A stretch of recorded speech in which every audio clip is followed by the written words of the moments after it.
About 3 weeks ago, for the first time since COVID hit, I had the opportunity to play Wednesday night pickup soccer with my friends.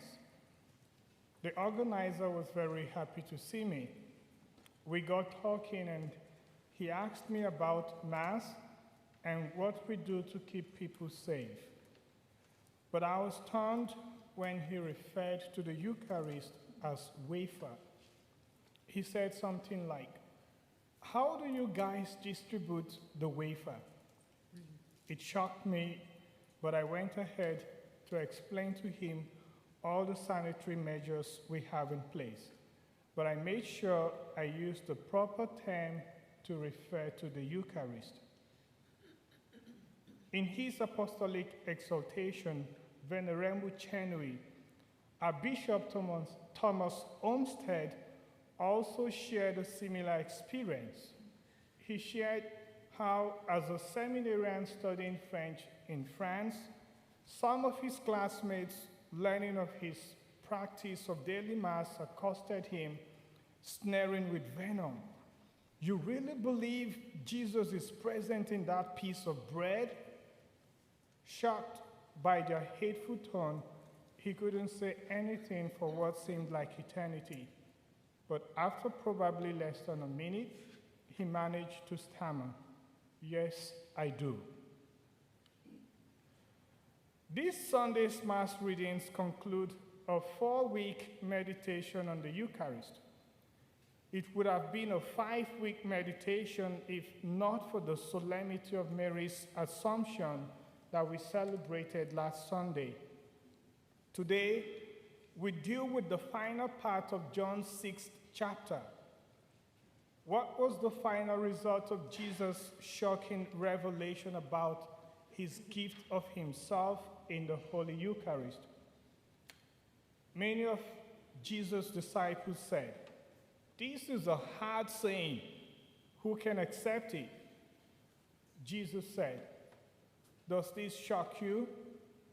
The words I have spoken to you are spirit and life.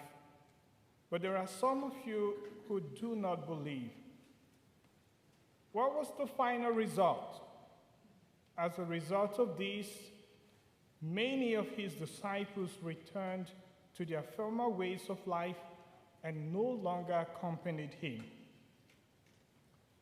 Some time ago, a friend of mine who is a convert to Catholicism told me of another friend of his who left the church. My friend was really hurting because of this person's decision. During our conversation, my friend said something very profound. He says, "How could this person abandon the Eucharist?"